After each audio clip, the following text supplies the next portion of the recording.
Hey bike farmers, thanks for clicking in. So if you've been around long enough, you've heard me say the only fancy bikes I like working on are my own. Well, this is an exception. What we have here is a René HERSE Federal. Now this is a repop. This isn't like an original René HERSE like from the 50s and 60s. This bike was actually built by Steve Bilenky for Mike Cohn at Boulder Bikes when he owned the René HERSE brand. For a hot minute there, Boulder Bikes was actually producing René HERSE bikes. They had the Randonneusse, which was like a really high-end bike. This was the next step down and was kind of their attempt at trying like maybe doing a production road frame. I was told that 4 of these were made and all 4 frame sets were sold on eBay pretty much at the same time. So it was Mike Cohn at Boulder Bikes, which designed the bikes, had Steven Bilenky build them, and then at least this one, and I don't know, maybe all of them, were sent to San Diego, and Brian Bayless did the paint job on it. And then once the paint was done, it was sent back to Boulder, and then somebody actually hand painted all the pinstripes and everything on it. So there was a lot of labor, a lot of messing around. This thing was shipped all over the place before it was even sold. A very expensive way to do things. We're not exactly sure of the tube set, but it's very lightweight, so I'm assuming it's some sort of Extralight, sort of like René HERSE Kaisei tubing, which you can get from reneherse.com. So this isn't an original René HERSE, and it's not a current one. It was in that in-between stage when Boulder Bikes owned the name. Now, René HERSE, the brand or the trademark, was then bought by Jan Heine with Bicycle Quarterly, and it was Compass Bicycles or Compass Cycles or something like that. Yeah, if you don't know about the Bike Quarterly world, that's an amazing cycling magazine, and it's all about this older French constructeur style of bike. Very fancy stuff on this bike. These are René HERSE cranks, White Industry hubs on Velocity A23 wheels, Paul brakes, Selle Anatomica saddle. I think this is a René HERSE stem, strong light headset, Mafak, is that how you pronounce it? Brake levers. Really cool stuff, but we're gonna give it a facelift. I have a whole bunch of new parts. The customer, Bruce, had these Honjo fenders, which are appropriate for these 32 millimeter tires. So he's got 32 millimeter gator skins on here, but we're gonna replace them with these René HERSE Stampede Pass 32 millimeter Extralights. These are my favorite tires. We've got some very fancy Honjo. These are the hollow fender stays. They're so light. I mean, it's just like, they float. We're gonna swap out this fancy XTR mountain bike derailleur, and I have a Dura Ace 7700 GS. This is the long cage with the big pulley wheels, more capacity, bigger capacity for triples, and I'm hoping it works. If it doesn't, I have a road link to add a little bit wider capacity. We'll see how that goes. Because these Paul cantilever brakes aren't fancy enough, we ordered brand new René HERSE cantilever brakes, front and rear, so we'll be installing those. This is the René HERSE front rack that should bolt right on this bike. I think it should be the right fit. And then I have a bracket for the light. He's already got the sun hub and sun light, so we'll get that working with the dynamo. Got some new hoods here. Some brand new Brooks leather tape. I think what we're gonna do is start with stripping things down, replacing the tires, put the new brakes on, get those set up, get that derailleur working, do all of the bike mechanic stuff before we get after these fenders, because the fender install is like a whole nother animal, and it actually might be a whole nother video, a part 2 kind of thing. Doing the parts and kind of rebuilding the bike is gonna be a good video in itself, and then the fender video could be standalone. So we'll see how it goes. Kick back, relax, and let's get this thing started.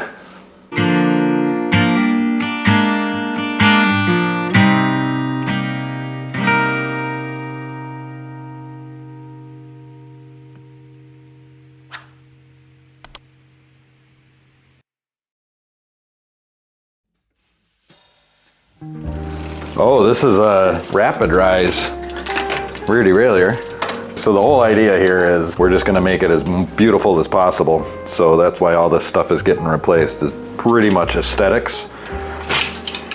But then also we gotta get those fenders to fit. So as long as it's in the shop, you might as well do a bunch of stuff. Got this new power screwdriver I picked up at Costco. I'm gonna put a link in the description for you. You can get them on Amazon too. But so far I really like it. Got good torque. I am not sure about the battery yet.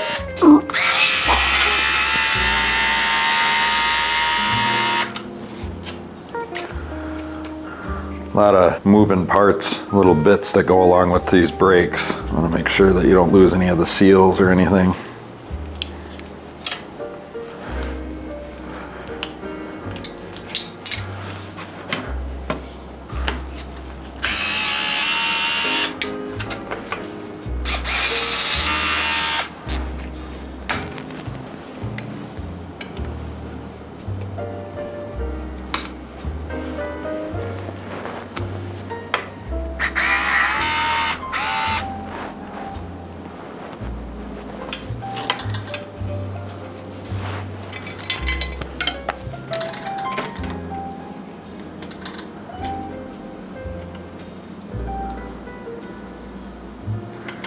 Yeah, not sure if we're going to be reusing cables or not. See if I can find a master link on this chain.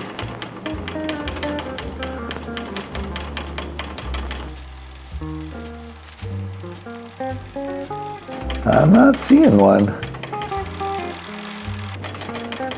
So if I don't see a master link, gotta break it the old-fashioned way.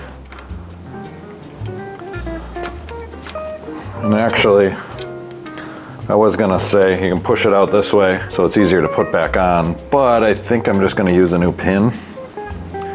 And we'll see, I might even need to add a link or maybe even a new chain altogether.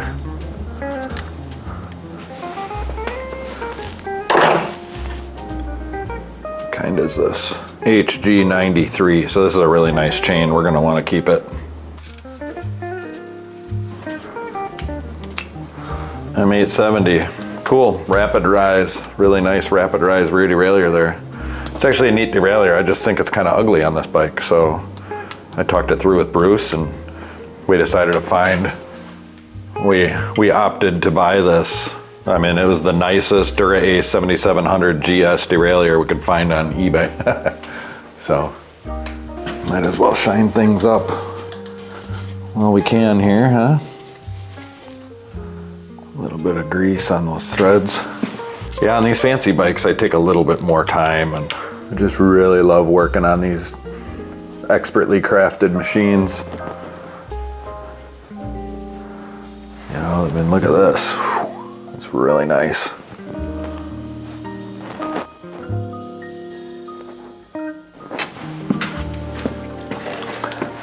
So this, all through here and everything, looks to be a stainless piece that was brazed on. Kind of beef things up and hold it all together. Just a nice added touch. And these I think are called scallops in here. Just really nice. Everything's super square. It's beautiful. Top-notch craftsmanship. So if you watch my video on my personal bikes and my personal fleet where I rank my bikes, you'll see most of them have these Extralight René HERSE tires. These are the Stampede Pass, the 32 millimeter version. I have them on most of my bikes. They're very thin sidewalls, not a lot of tread at all. You know, if you ride anywhere where you're like really prone to a lot of flats, probably not your thing. But the softer the tires, the faster they roll. And they're just really comfortable, fast tires. You can see there's really not a whole lot to them. So it's not for everyone, but I don't mind fixing a flat on the side of the road if I get one. Just throw a new tube in and go. It only takes me 5 minutes, you know, I don't really care. This is definitely for enthusiast cyclists. You know, not my typical video, but it's fancy stuff. They're not cheap. But they do last a long time, and you know, I don't get a lot of flats, and I use them on all my bikes, so not a big deal. At least for me.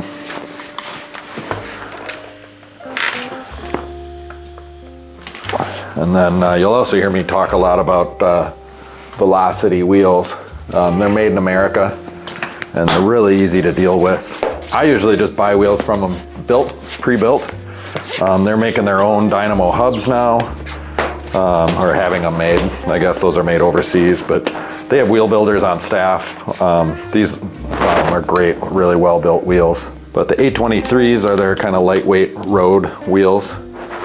These look to be 32 spoked wheels. which is definitely good enough. Man, these gator skins fit tight. These could be a struggle to get off.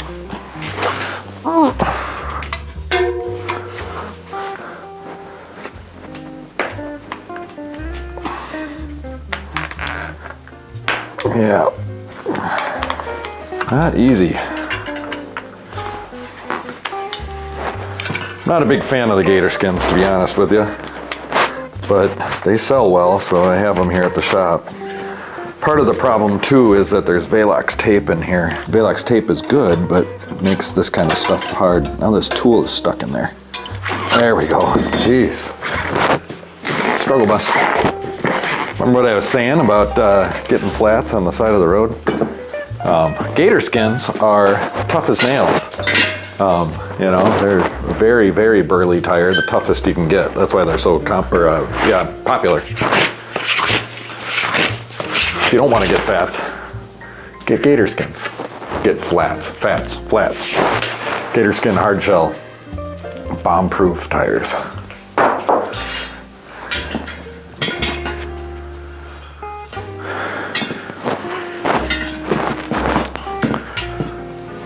Bruce, my customer, BikeFarmer viewer, become friend.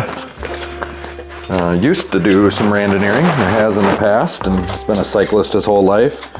Moved to Wisconsin, back to Wisconsin after a career in California, and is enjoying his retirement and thinking he's going to try some randoneering next season. So hopefully get him out in the driftless. He's familiar with those lands, lives out that way. So this will be a good bike for him to give it his best go.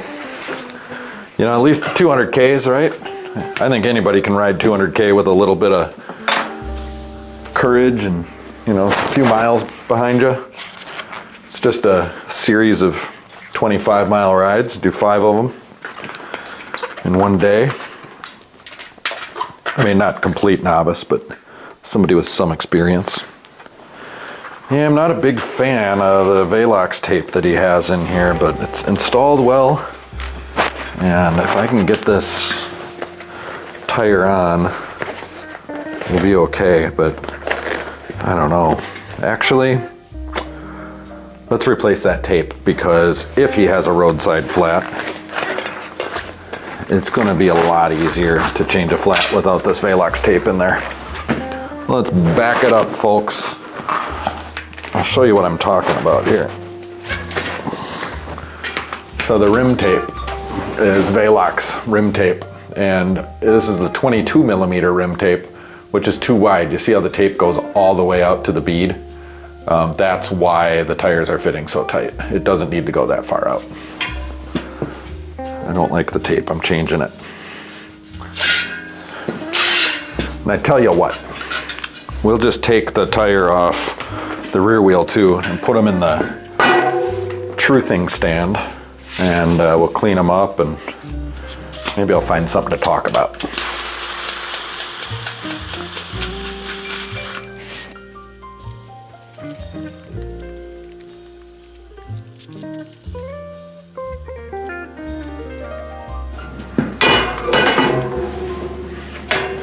Okay, so here we are up in the truthing stand. I've renamed it from the rant stand. Somebody had a better idea, because this is where I tell the truth, which is most of the time my unpopular opinions. But every once in a while I'll make, you know, a statement of fact, which I will call the truth. Did you know that there can be a false statement of fact? And that is not an opinion. If you want to really learn the difference between fact and opinion, look no further than our libel and slander laws. It's really interesting, because that's where they specifically say statements of fact. Like if you make a false statement of fact against somebody, that's you know, triggers an investigation or somehow affects them negatively, or If it devalues a personal brand or something like that, that's libel, slander, and you know, that's like InfoWars and the Sandy Hook families and everything. That's why Alex Jones was shut down, is because he was telling lies about people that affected their livelihood, and that's illegal. So a lot of people say, you know, freedom of speech, you can say anything you want, and the government, you know, it's not illegal, and that's not true. There are limits to the freedom of speech, and the difference lies in fact and opinion. People think that they can just say anything and say, well, that's my opinion. It's like, no, you actually made a statement of fact. And a statement of fact is something that can be proven right or wrong. It's an objective statement. And an opinion is subjective. It's how you feel about something, or how you value it, or measure it.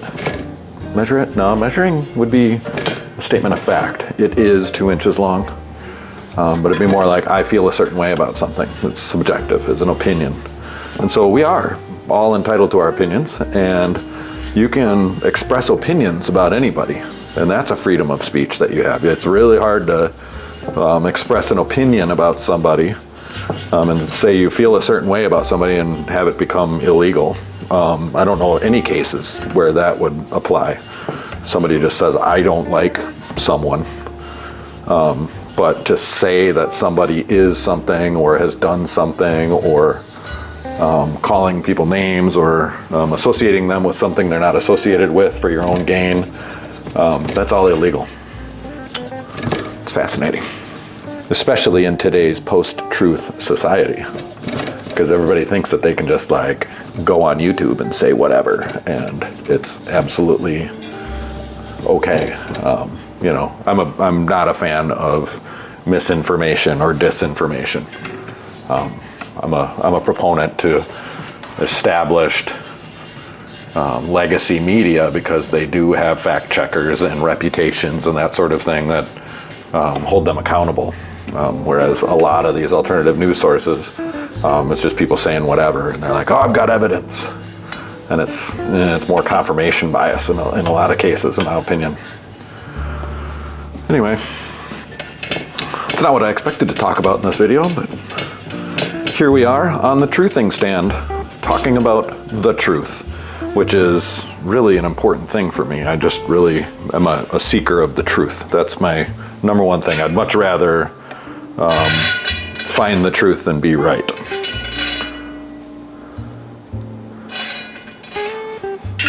And I know there's a lot of people out there that are like, then you shouldn't be listening to legacy media or believing it, but I don't know, I'm not ready to take that leap yet. You know, our institutions, our academic institutions, research universities, that kind of thing, I think are very important, and we don't want to be discrediting them.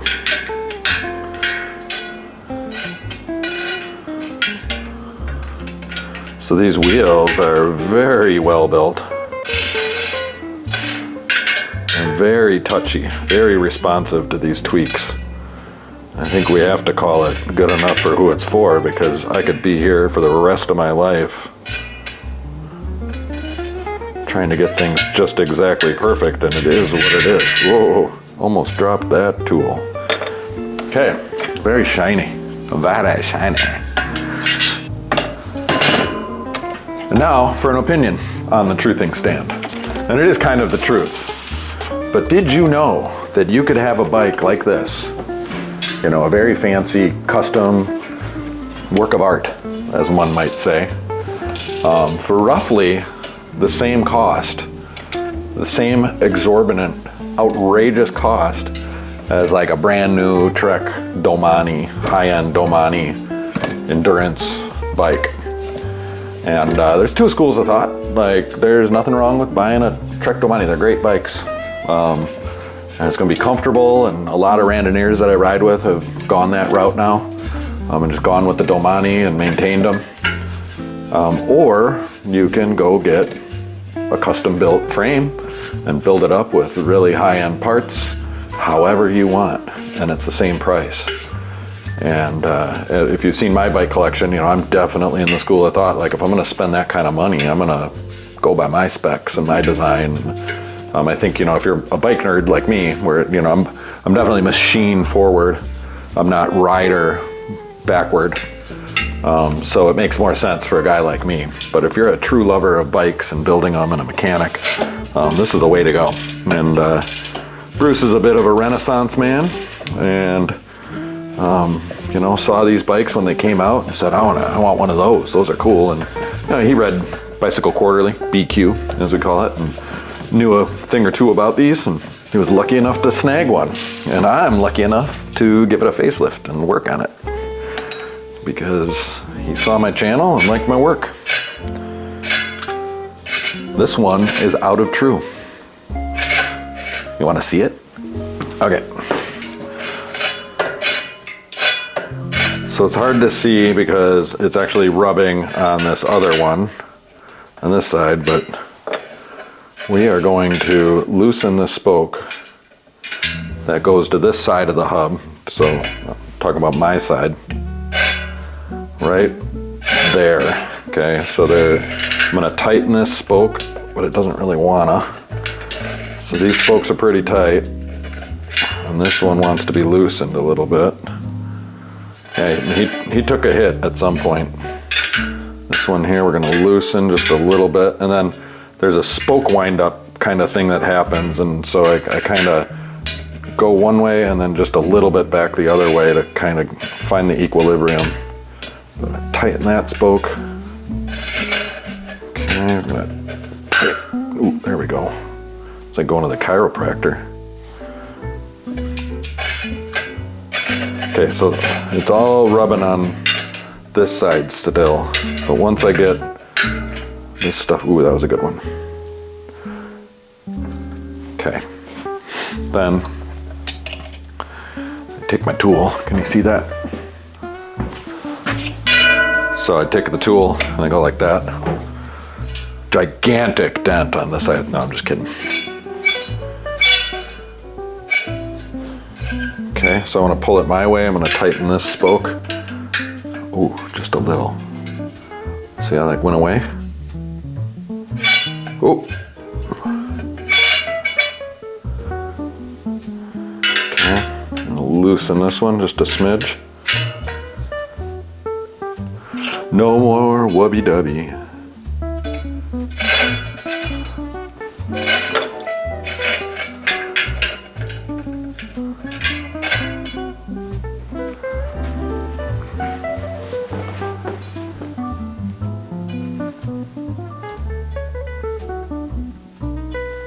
It's pretty true, huh?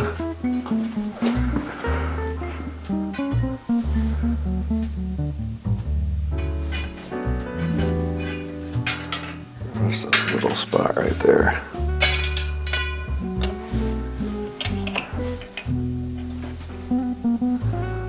It's really good. All right, and we will do the rim tape now. So I'm gonna clean it just a little bit. I have some isopropyl alcohol here, just rubbing alcohol.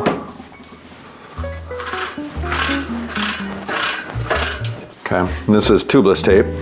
21 millimeter. So I took off 22 millimeter tape, putting on 21 millimeter tape. Essentially the same thing. I'm starting at the valve hole.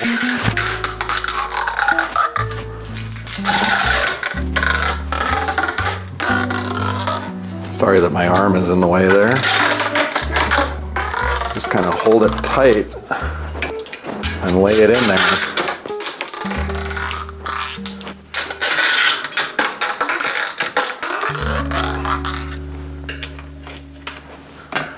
You can see, I didn't overlap it. I always think it looks cleaner if you don't. And so now, actually, if someone wanted to, with this in here like this, this would seal up tubeless. You know, you put a tubeless valve in there and some sealant and just fill it full of air. But I wouldn't recommend that. I'm still a fan of tubes. I don't like tubeless. I think it's messy. I don't think the pros outweigh the cons.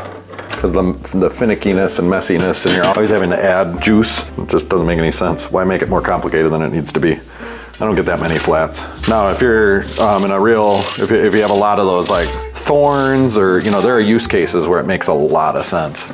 Mountain biking, I think, off-road, people like it, but for road, I'm not sure it's worth it. You know, if you're followed by a team car and can just replace the wheels, then probably. I guess maybe there's a little bit better ride quality without a tube. I didn't talk to Bruce about TPU tubes, but the thermoplastic urethane tube, I'm having good luck with the cheapo ones from Amazon, by the way. But nothing wrong with good old-fashioned butyl tube. A little heavy, I suppose, but they're cheap and easy to deal with. A lot to be said for cheap and easy and dependable.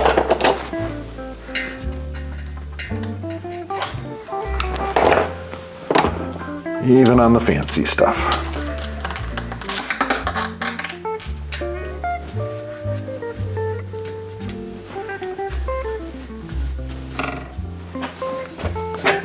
Alright, so the wheel goes forward. And then there's a little bit of tread on these tires, and I'll get that pointed forward as well.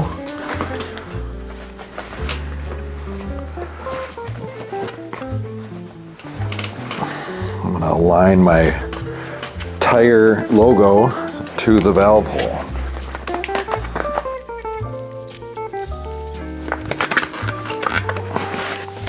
It's a nice plump tube, so that'll also help. You know, put in the widest, thickest tube you can, and that'll help with flats. You know, if you put in a skinny tube, then to fill all that volume, the walls of the tube just get thinner and thinner as it expands. This one, the tube walls will still be nice and thick when you bring it up to pressure.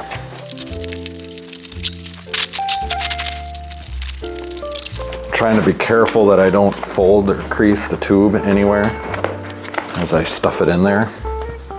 With these tires, you know, they don't, these folding tires, especially with the real supple sidewalls, it's really easy to pinch the tube. And they're a tight fit here.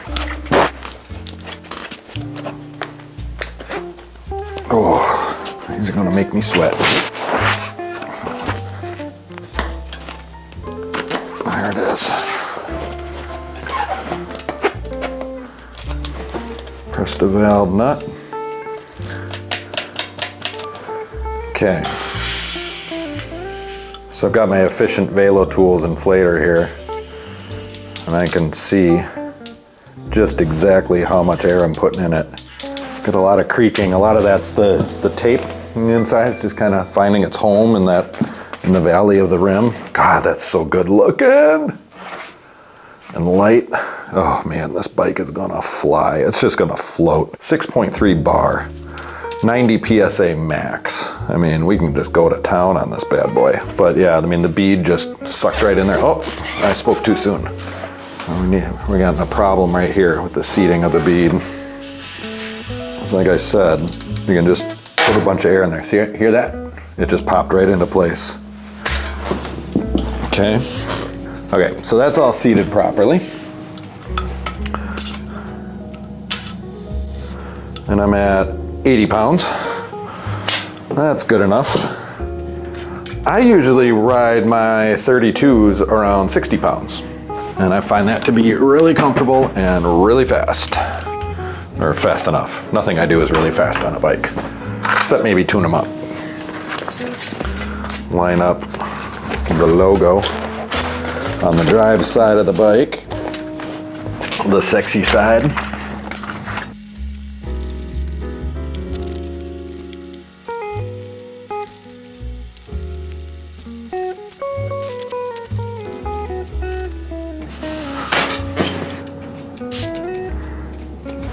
Okay, back up on the bike. I think we're gonna get all new hardware for the brakes and everything, so might as well start with a new cable, right?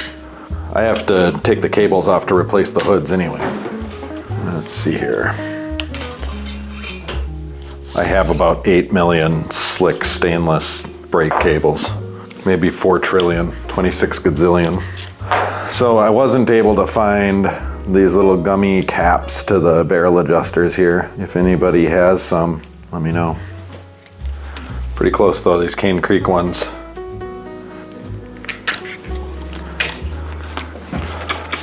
A little bit of IPA for some lubrication to slide them on. and that'll dry.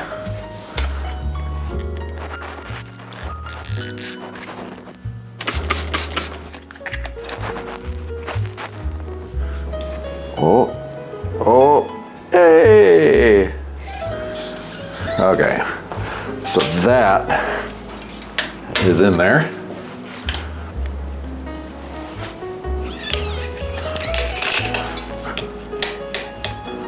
There we go. No sudden movements. So I had some of this SimWorks super nice housing left over from one of my builds, and I asked Bruce if he wanted this on his super nice fancy bike, and he said, "You betcha, hey." Something about like, yay. This is really nice housing and slick cables. I'm not even gonna lube it. I think that in this case, knowing that this bike will be babied and pampered and stored well, we're just gonna leave it sans lube. And I added a little bit of length to it, so get a nice curve with some aesthetic appeal. And then we'll add a little bit of length to the other side. What do you think about that? That about even? Measure once, cut twice. Whoa, that one went all the way across the room.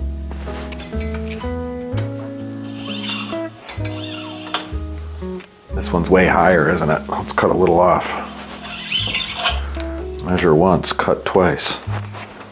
Just like I said. How cool is this? It's like brazed onto the seat cluster. Brand new ferrule. Find its happy home. Ooh, ooh, that is good. Very good. Good job, Andy Q. You the man. Here comes. Oh, hi, buddy. Very beautiful. And that's just so much. I think I'm gonna do that when I rebuild the rear triangle of my adventure bike. Do something like that instead of the brake bridge. It's just cooler looking. There are very few bike parts that I think are as beautiful as René HERSE cantilever brakes. So enjoy. We're gonna set these up in the middle brake spring section here and go one part at a time. I like to kind of scrape a little grease into the threads. There we go. A little bit on the posts. I don't even remember how these work. Oh man, I gotta do some sanding of things. It's a tight fit. Back this train up. All right. So we can take a little bit of emery cloth. You can get this at Frame Builder Supply or from your plumbing department at your local hardware store.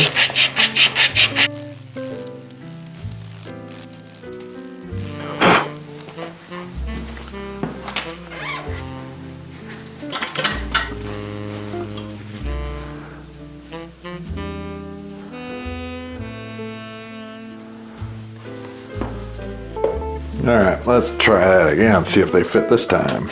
Ooh-hoo-hoo. This one? Oh, baby. Oh, look at those things. So good looking. They're gonna take me all day to set up too. Just kick back and spend some time with it.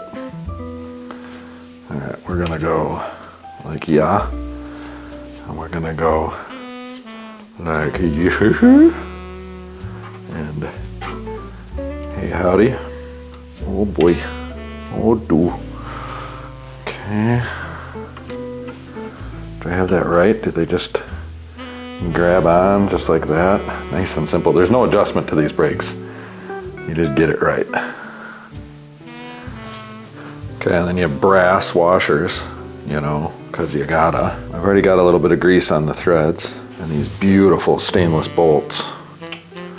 The washer just doesn't seem like it's the right size, does it? I'm gonna double check. Yeah, that's not right. Something's not correct here. Something's not right. I'm gonna figure it out. Instructions say use brass washer if your cantilever post is longer than the brake. And these look to be just right.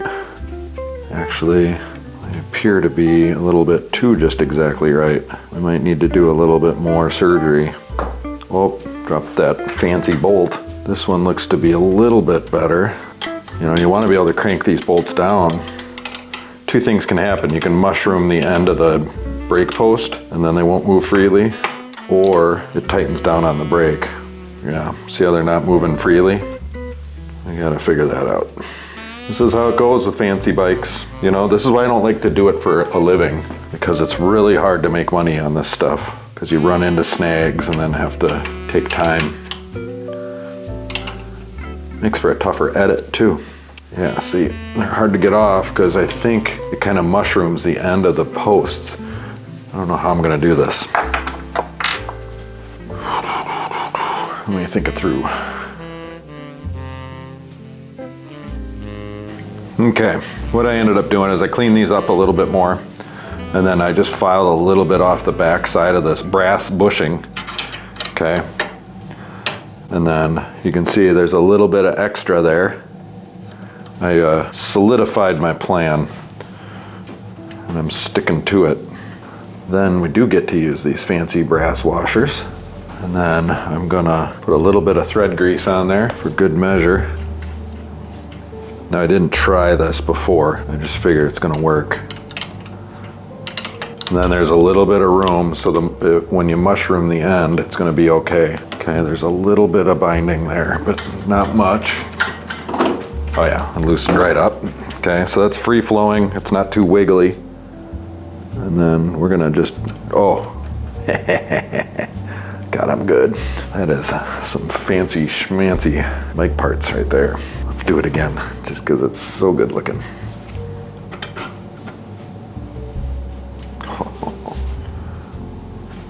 Oh, dropped a brass washer. Brass washer, that funky washer.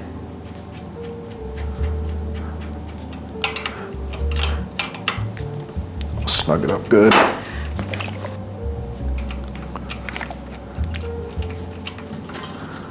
That's so nice.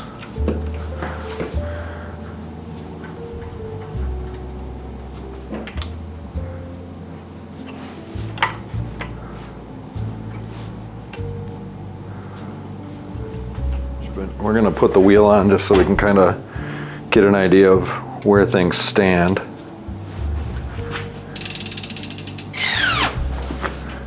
Very little adjustability here. So those pads are hitting nice and flush the way I like them. So this is the straddle cable, and it's got to go through here. And to get it through there, you got to open this bad boy up. All right, slide that out. Put that in. Slide that back in. Grease this little mamma jamma for good measure.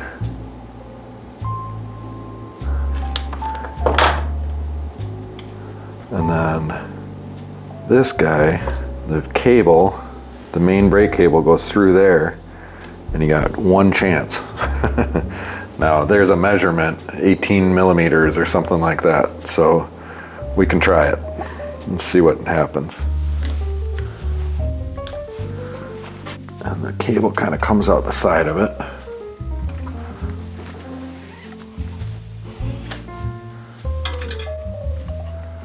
Okay, we hook the straddle up. So the instructions say go like this, kind of finger tight things here so it stays put.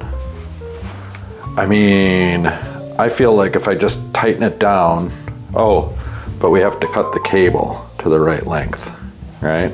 It says 18 millimeters, so that's about right there. Okay, and then it says you want to take this guy off, which is under some pressure. Okay, then loosen this up, go all the way up to your tape, and then cut your cable right at the end. It's a little long. I had a feeling this would be kind of hard. Have you ever seen an install this insane before? Oh boy. So that wasn't a very clean cut. You know, if I have to use another cable, I will, but I don't think I'll have to. It's pretty flush. So then that is gonna hide up in there. So we'll come back down 18 millimeters. I didn't come all the way down because I think I wanted it a little bit tighter, just to have a hunch, but I'm still gonna kind of crank on it here. So everything here, I'm going pretty tight, not totally cranked on it. So I do want to come down a little bit. And a little bit more. Well, it's gonna be just right. This is where I find out that the cable isn't seated in the lever right or something, and it's all for naught. There, okay. All right. Little bit of loosey-goosey there.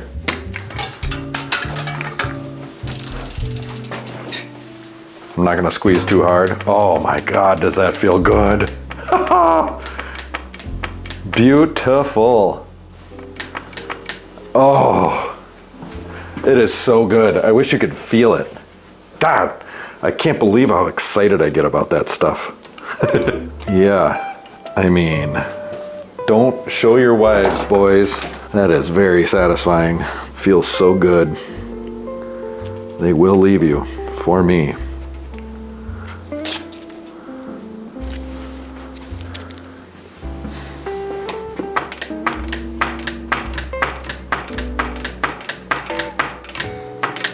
Okay, so I have everything tightened down and I'm kind of squeezing on the lever a bit and it's loosening up. Things are stretching out, which is to be expected. Put that.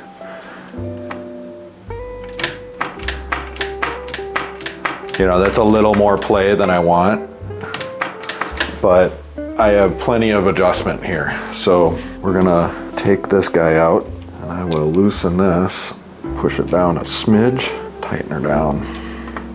See if I can grab this with my needle nose.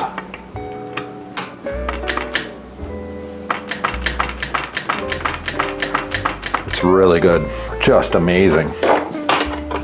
You know, I mean, that right there is worth the price of admission. These are absolutely my favorite brakes. These are the brakes I have on my Waterford. There you go, kids. Think it's gonna howl? Probably. They're gonna howl like a banshee, but it's probably worth it. This is called the straddle cable yoke, and you can just see the end of the cable just barely sticking out in there, right?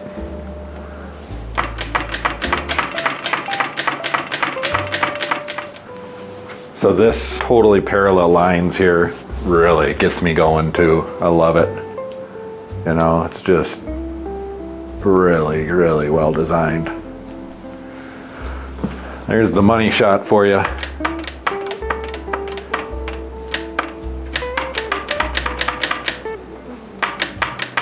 Good stuff. Oh man, that brake job was satisfying.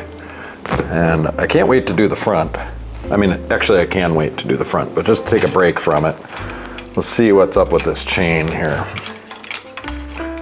We took off a very long cage to put on a not as long cage, but bigger pulley wheels.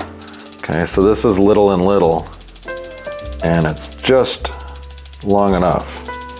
We could maybe add a link or two if we really needed to, and we'll need to if we need to add a road link. We're about to find out. Actually, I don't have the shifter hooked up, so maybe we'll do that too. This is a brand new chain pin that has already given me the fits. Okay, and it goes in like yay. It's got some grooves on it, and if you watch what you're doing, you probably can't see it just because, I mean, I can barely see it with my eyes, but I got my readers on here and you can feel it right about there. Okay, get it to that point. Then you take your Park Tool pliers, which has these little guys in it to grab the pin and break it off, and that's perfect. What I'm gonna do, just to see, is, oh, that feels really good. This Campagnolo Mirage derailleur is nice. Okay, so this looks pretty promising so far. Oh, See, that's what I was afraid of, maxed out. So we're gonna have to add a road link and a link or two. So we're just gonna break the chain again. We'll just let that pin drop. And we're gonna take our derailleur off. Let it hang out there. Okay, and this is a wolf tooth road link, okay? And that just kind of extends the hanger a little bit and will give us a little more capacity and hopefully have the nice wide gearing that Bruce is after. So I use this, oh, dropped a derailleur. I've used this on other bikes to achieve, you know, to get from 32 to 34 and do things that you're not supposed to do. Because every derailleur has a capacity. I think we looked up the capacity of this derailleur and it's like 39. But if you take 24 and 46, so 46 minus 24 is what, 22? Okay, so you take 22 plus 32 minus 11 is 21. So we're at 43, and this I think is like 38. So we're off by 5 teeth. Hopefully this road link, you know, makes this whole system a little bit bigger and allows you to pull more chain, gives you a larger capacity, and we'll be able to buy 5 teeth worth of shifting capabilities. We're really gonna be stressing the systems here, but this is what life is all about. Okay, and so I'm gonna add 2 links. I found an HD93 piece of chain, so we're adding links, the exact same kind of chain. That's kind of neat. Wasn't sure we'd be able to do that. That's not quite just exactly perfect, but that is. I'm gonna just break off the back side of it.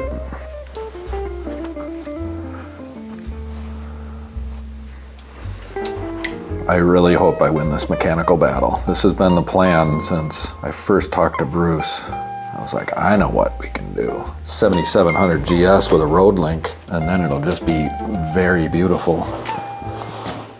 This bike is so cool. Big fan of this bike. It could be in my collection. Okay, so you can see, like, you know, things in little are pretty floppy at this point, but nothing's rubbing. You know, that's barely acceptable. Okay, big ring.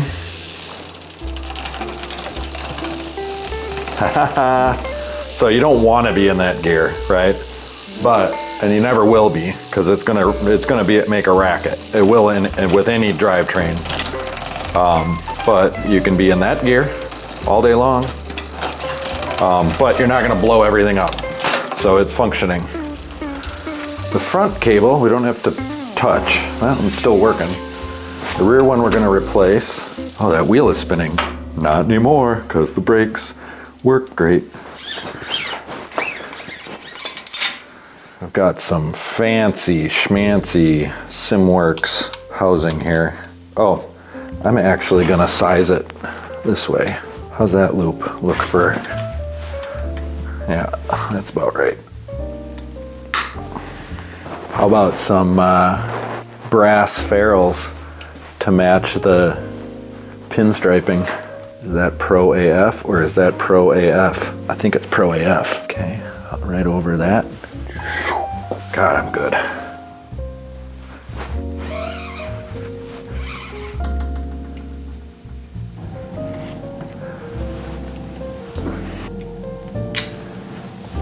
Give it the old EP1 treatment here. Black ferrule, just to match that road link. Tie the whole room together.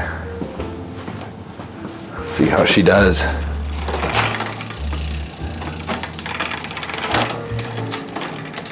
All right, middle ring. Oh, that is just so nice feeling. What a precious little drivetrain that is.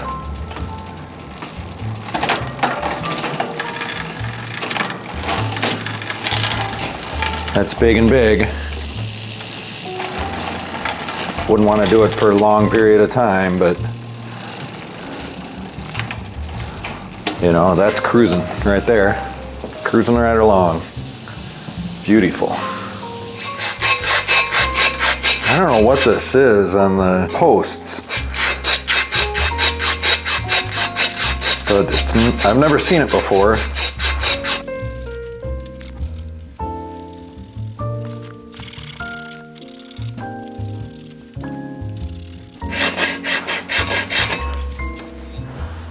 So the front brakes, I got these fancy bolts that have threads on the end here, and that's because we're gonna install a rack. And they bolt, or the rack bolts right onto the cantilever brakes, and it's all a system.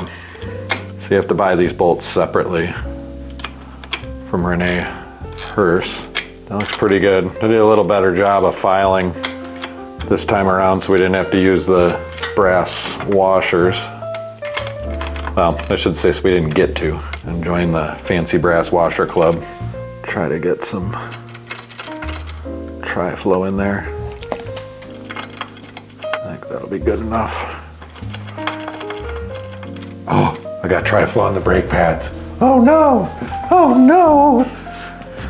So, let's see. That goes in there. And then how well do these line up? Oh, they're not lined up perfectly. Okay, I'm gonna think about that. What needs to happen? These need to come up a little bit. It's probably the easiest way. So I think maybe I can bend this up a little bit and then these up a little bit. All right, I always do that stuff off camera because it's just risky and nerve-wracking, but I frickin' nailed it. Oh,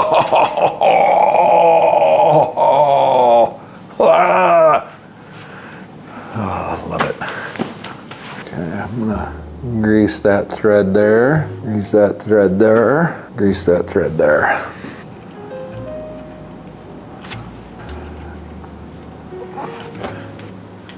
I gotta find something to work in here. Perfect.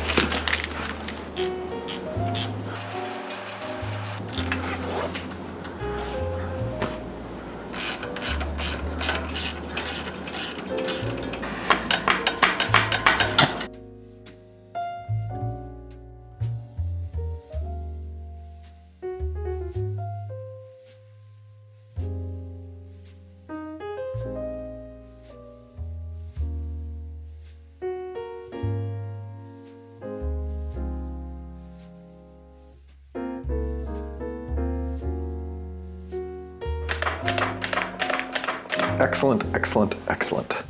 Well, bike farmers, I mean, major improvements. I don't even know if they're major improvements. There's slight improvements, but they're majorly way cooler improvements. Those brakes, I mean, I just wish you could feel it. I wish you could feel it so you know like how truly amazing those brakes feel.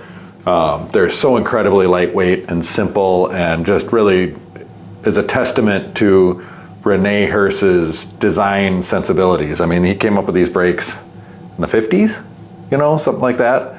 And still, I think they're the best feeling, best cantilever brakes around. I mean, they're just amazing. There's like no adjustability. That's the only drawback, is like when these springs get fatigued, you got to replace them. But I mean, otherwise the yokes and everything is just like such a superior design. It's just a pain in the ass to set up. But I got them dialed in. It's very good. We got the hoods on. I'm gonna wait and do the tape, very last thing. I always, you know, tape is always the last thing you do. I'm gonna call it good for now. You know, we got the tires on, the brakes on, and the rack on, and the rear derailleur made for a big video. A lot of times you can just slap fenders on a bike, right? Not the case with Honjos. They don't have any holes drilled or anything, so you gotta like measure 3 times and cut once. It's a whole thing. So that'll be an interesting experiment to do that on camera, because I have spent hours installing Honjo fenders before. Sometimes they bolt right on. Like, I think the rear one's gonna be easy. The front one with the rack and everything is a little bit trickier. So we're gonna wait and have that be part 2. Thank you for watching to the end. That's the #1 thing you can do to help the video out. To help me out, you can click the like and the subscribe, or send a super thanks. That's money straight into my account. I run across the street to El Mariachi. I get tacos campechanos, and I put them into my mouth, and then I swallow, and they go into my belly, and then my stomach, I don't know, digests, And I get all this energy to do these super chill, vibey bike fixing videos for you. Super thanks are great, or just join the channel and you don't have to think about all that. It's just money from you to me, and that keeps all the wheels greased and keeps things humming along, guaranteed income every month, and I can do whatever videos I want to do. I don't have to try so hard.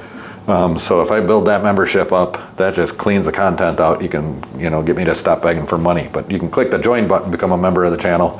For sure, if you do that, you get a little star by your name, and when you ask a question in the comments, I feel like I owe you one, so I'm going to answer it. Otherwise, I kind of skip over stuff a lot.